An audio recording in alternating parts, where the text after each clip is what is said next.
My name is Lucy Adams and I'm the CEO of Disruptive HR. And what I want to talk to you about today is just some of the new ways in which we're seeing organisations just waking up to the fact that they need to lead their people in very different ways. They need to engage them, develop them, reward them, just treat them in very different ways to make it relevant for a disrupted world. So what I want to do is just share a little bit about how I reach those conclusions and then offer you a new way of thinking about how to lead people in a disrupted world and give you lots of practical examples about how organisations are doing it today. So I like to describe myself as a recovering HR director. A recovering HR director because I was an HR director for many years and I just got really sick of it. I got really tired of working really hard and my team working really hard and producing all of these different programs and initiatives and processes and then taking it out to the business leaders and the employees and them being really indifferent. I got really tired of going out for dinner, sitting next to somebody I hadn't met before and them asking me what I did, and when I say, oh, I'm in HR, them saying, oh, I hate HR.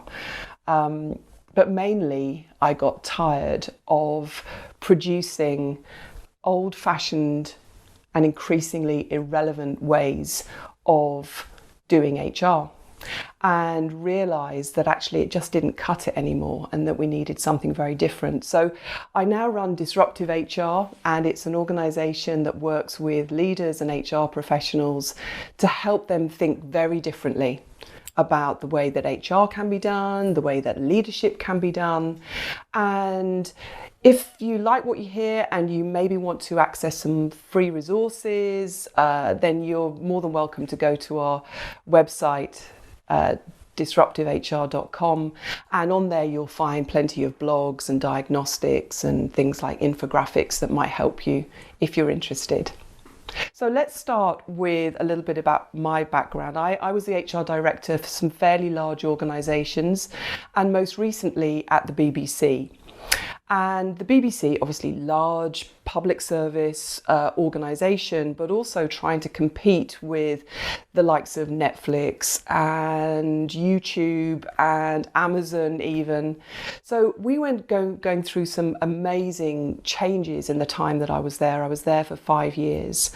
If you just think about the way in which we watch television or listen to the radio has completely changed. You know, when I was growing up, we had 3 channels in the UK. We had BBC One, BBC Two, the commercial channel, and then we had a newcomer, Channel 4, imaginatively named Channel 4, in the 80s. And if you wanted to watch your favourite programme, you had to be sat on the sofa next to your mum and dad, waiting for your favourite programme to come round. Well, these days, you think how many of you have got Netflix? How many of you will have Amazon Prime, an online retailer producing original content? We don't just want to watch a program passively, we want to dual screen. So we want to be watching something on television, but also we want to be contributing to it. We want to be commenting on it. So we're using our 2 screens. We also binge watch.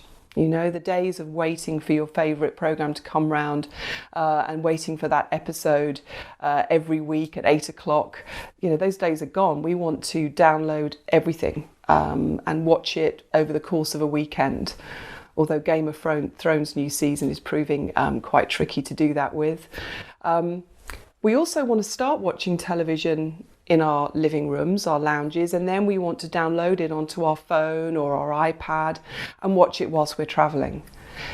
All of this meant that the people who worked at the BBC needed to have new skills, new attitudes to how to schedule and distribute media.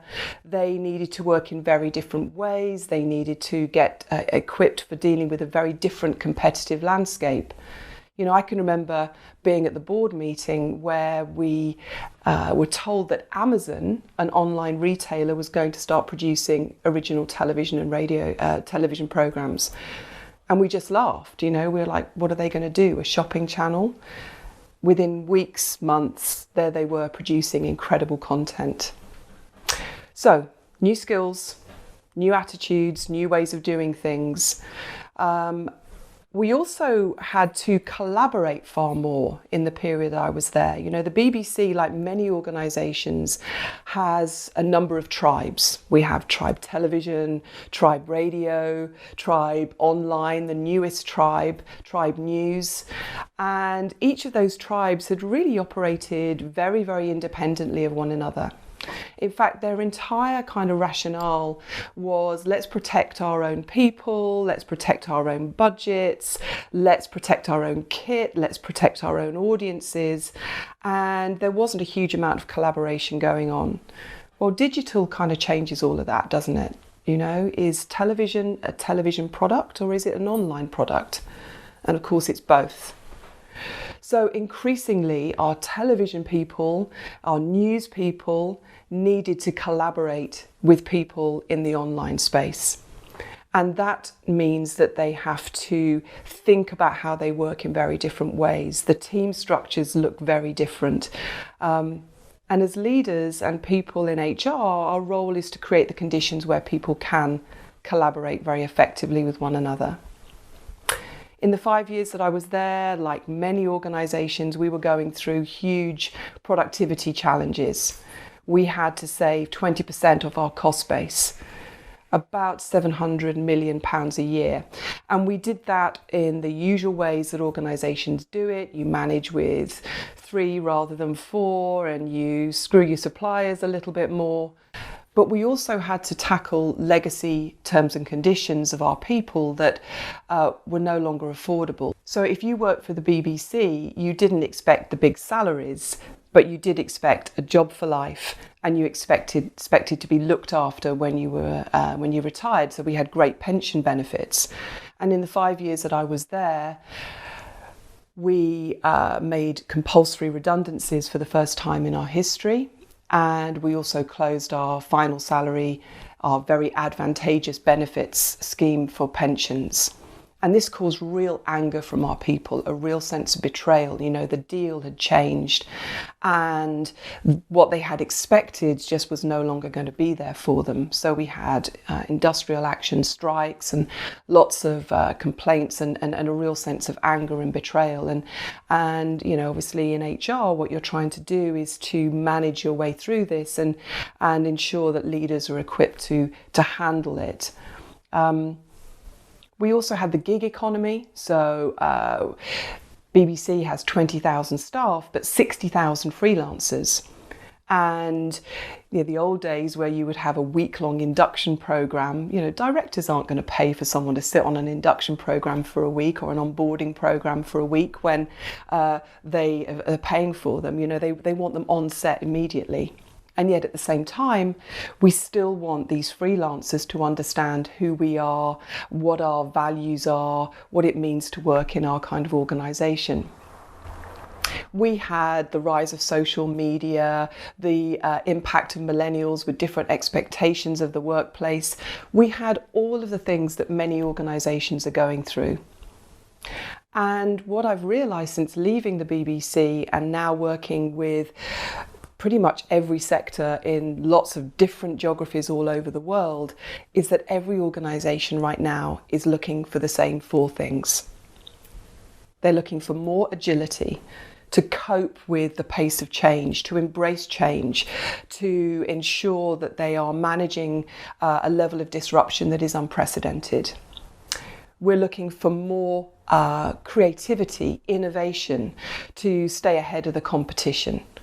We're looking for more collaboration to work across boundaries to ensure that that we're meeting the needs of our customers, which cannot necessarily be met by just one department or one geographical area, and those boundaries just don't make sense anymore.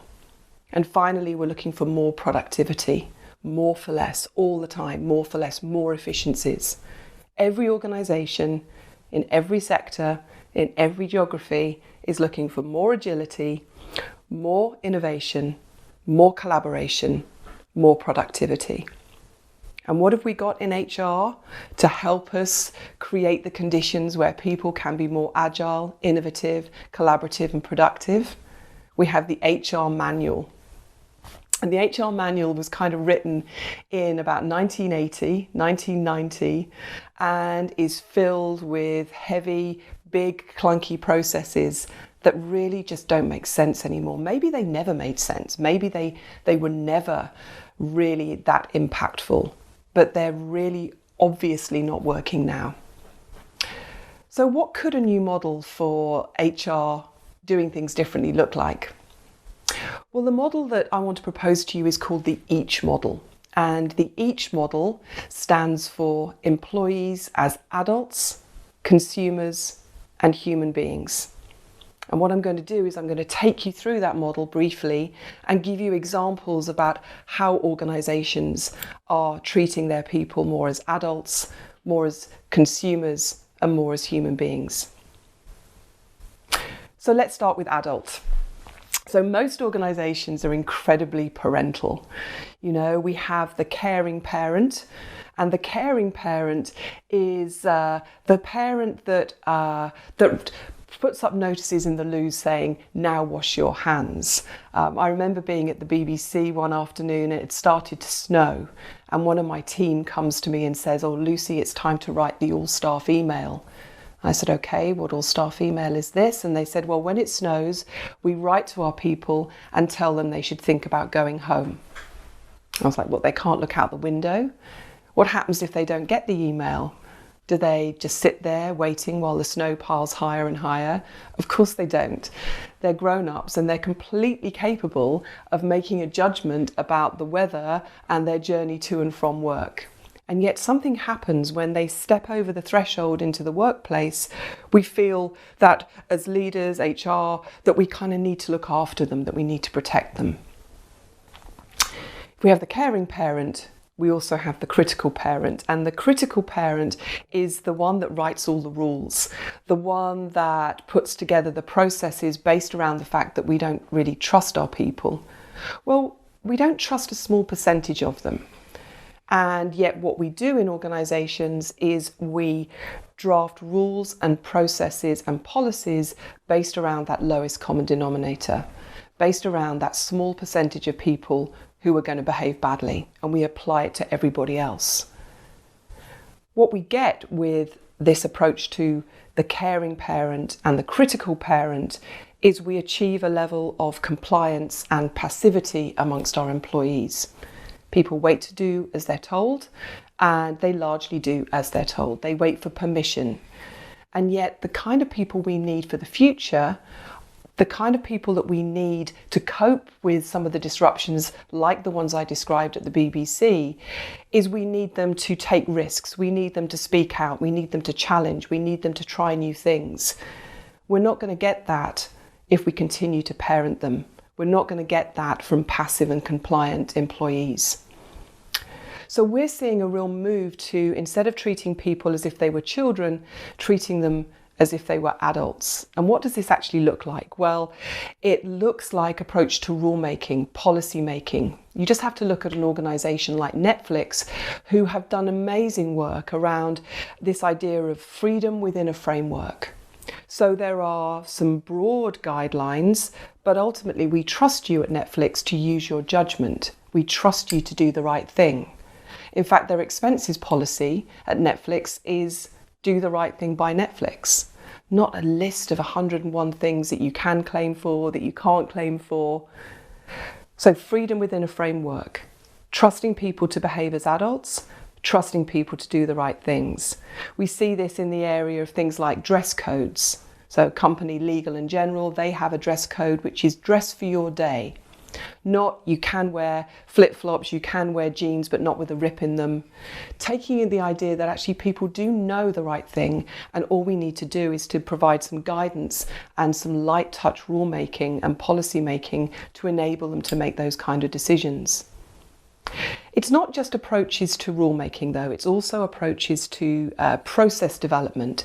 So if you think about an organization like Adobe, what they've done with their performance management, their annual appraisal, is they say, you know, we're not going to treat you like a child and take you into a room and give you your feedback and give you a rating like it's your end of year report card.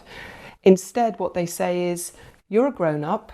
We trust you to be interested in how you're contributing, how you're perceived by your colleagues, the impact you're having.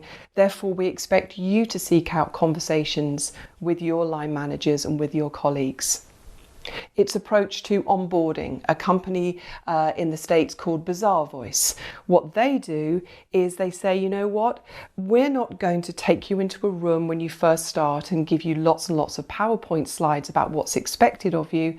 Instead, here's some information that we want you to digest. Here's some names of people we want you to meet. Here's some places we want you to visit. Over to you. You as a grown-up running your own onboarding program at a time that is right for you, because you know how best you learn, you know how you digest information, you know how you like to introduce yourself to people. Over to you. We're not going to treat you like a child. So a gradual moving away from this parenting to a much more adult-to-adult relationship, putting HR away from this idea of them being a nursemaid or a police officer. Instead, creating the conditions where people can do their best work. Let's look at the second part of the model now, which is employees as consumers.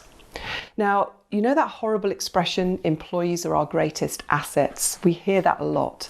Employees are our greatest assets. What a horrible expression. You know, assets are buildings and computer equipment and intellectual property. You know, we're talking about human beings. Human beings, beautiful, wonderful, incredible, frustrating, mercurial, annoying as hell employees who all behave very, very differently from one another, have very different needs, wants, expectations, preferences. We've very often in HR seen ourselves as kind of allied to finance, you know, and tried to pretend that we were kind of like finance with our spreadsheets and our return on investment from learning programs and things. Whereas actually, I think we need to look at marketing, consumer marketing in particular. There's so much we can learn from them. If you think about what we're trying to do in organizations and what consumer marketing are trying to do with their customers, they're very, very similar. Consumer marketing are trying to change perceptions, change behaviors, and increase brand loyalty. Well, that's what we're trying to do with how we employ people. Change perceptions, change behaviors, and increase brand loyalty. So what can we learn from them? Well, I think there's a couple of things that I want to touch on. First of all, we can learn from the way that they develop and get data and insights into their customers. In organizations, in HR, we tend to have a couple of sources of data. We have our asset register. You know, how many employees have we got? Where are they? What are they costing us? What's their shelf life? And we have the annual engagement survey. The annual engagement survey, by definition, happening once a year, and asks a series of questions at a point in time. We collect all the data in, we produce these very confusing reports, we cascade them through our line managers with cascade action plans. Nothing really happens. It tells us that we need better career development, better communication, better line management, the same that it tells every other organization. What we're seeing is in consumer organizations and now increasingly with employees, we're seeing a reflection of the different types of data and insights that you can get from consumer marketing. So we have pulse surveys, little and often, obsessing about how our people feel about us. You know, if you think about the way in which you can't even walk through security at an airport now without touching a smiley face or a miserable face, there is an obsession about frequent, little, often knowing how you feel about us. And that's what we should be replicating. So we're seeing pulse surveys. We're even seeing some organizations, the chief exec sends a text message to his employees once a week with a question which is, how is work for you this week? It doesn't cost them anything. It's conversational, it's human, and the chief exec then uses that insights that come back in his weekly email. So little and often, obsessing about how our people feel about us. We're seeing a greater use of Glassdoor. It amazes me that some organisations still say, we don't actually like Glassdoor. Well, it's kind of, that ship has sailed, that's too late. In fact, there was one organisation, a law firm, that decided to sue Glassdoor. They were getting feedback on there from their employees, things like, it is psychological torture to work here. And instead of thinking, maybe we have a problem, maybe we need to do something about this, what they did was they decided to sue Glassdoor, thereby ensuring that everybody knew it's psychological torture to work at this particular law firm. How stupid is that? So, using Glassdoor, L'Oreal, what they do is they review the verbatim comments on Glassdoor at their board meeting, because they say it's so important to understand what people are saying about them in the marketplace, and they're absolutely right. We're seeing qualitative surveys. Virgin Trains, what they do is they have a qualitative researcher who'll go out with a train driver, who'll go out with a chef on a train, or spend the day with a customer service assistant. And what they're looking for is, how does their day map out? When do they see that a leader, if at all? When are they particularly stressed? When are they using a smartphone? When are they with their team members? Do they have any downtime at all? And using then and understanding how they can use the profile of their day to provide interventions around learning, performance management, communication based around the employee rather than when it suits the organisation. And this is the second thing that consumer marketing does brilliantly and that we need to learn in organisations.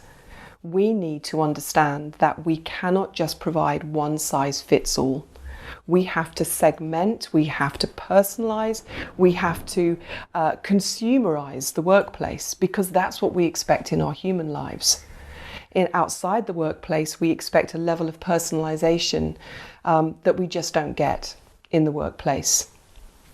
When I was an HR director, I can't believe it, but I was really proud that I had a one-size universal process for everything. And why would I be proud of that when I had groups of employees who had very, very different needs? So we're seeing organisations beginning to segment and personalise based around the real needs of their employees. So, for example, Starbucks, they analyse their employees on the basis of, why do people want to work here? And they came up with 3 types. They had the careerist. The careerist was someone who was very ambitious, who wanted to work at Starbucks for a long time, who wanted to get promoted. You then had the artistes, they called them the artistes, and these were people who loved working at Starbucks, wanted to stay at Starbucks, but for them it was all about their local coffee shop, it was about their team, it was about their local community. And finally they had the skiers. And the skiers were those people who were working at Starbucks for the cash so they could go skiing or pursue whatever other passion they had.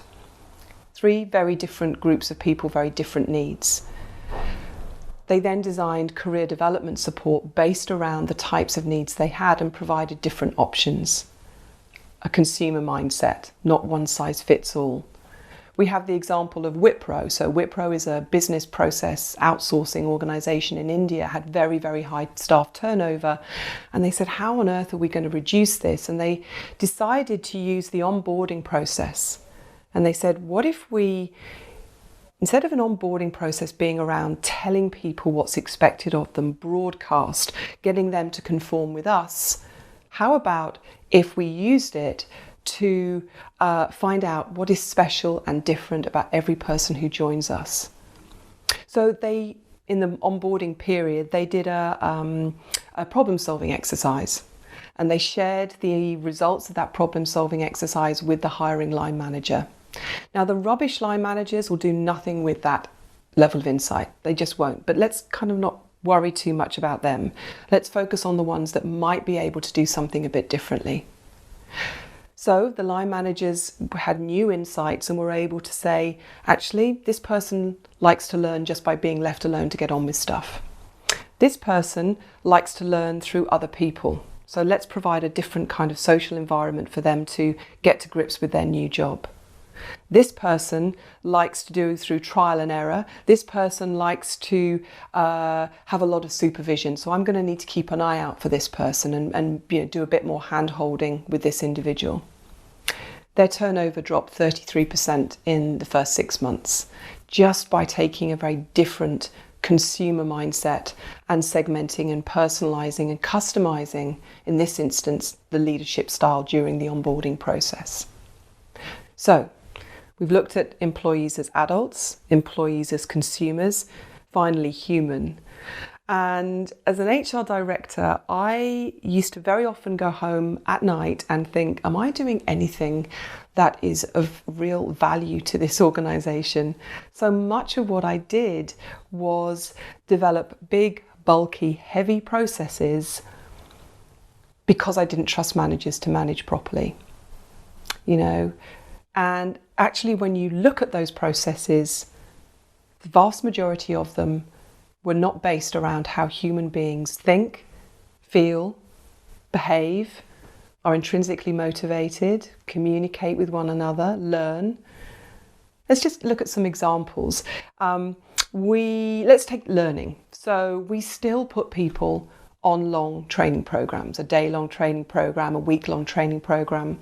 The human brain will have forgotten 80% of what it learnt on that training program within 30 days. What a complete waste of time. So instead, we're seeing learning and development being based around how humans do learn, just-in-time learning, micro-learning, much more video-based, much more social learning, learning on the job rather than the traditional training program. Let's look at reward. We spend significant amounts of money in organisations on the annual bonus scheme. I have introduced bonus schemes, taken away bonus schemes, tinkered with bonus schemes. There is no joy in an end-of-year bonus scheme. They do not motivate people at all.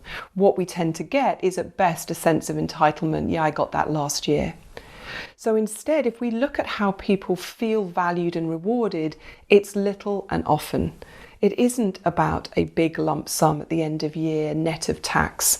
What it is small gifts that surprise and delight, that are thoughtful, that are timely, based around when you've put that extra effort in, when you did that brilliant thing for your boss. So we're seeing organisations moving away from the big set annual bonus and instead looking at much more frequent rewards. People are likely to feel 8 times more valued, 8 times more appreciated, and feel 8 times more engaged if you reward frequently rather than the one big set piece.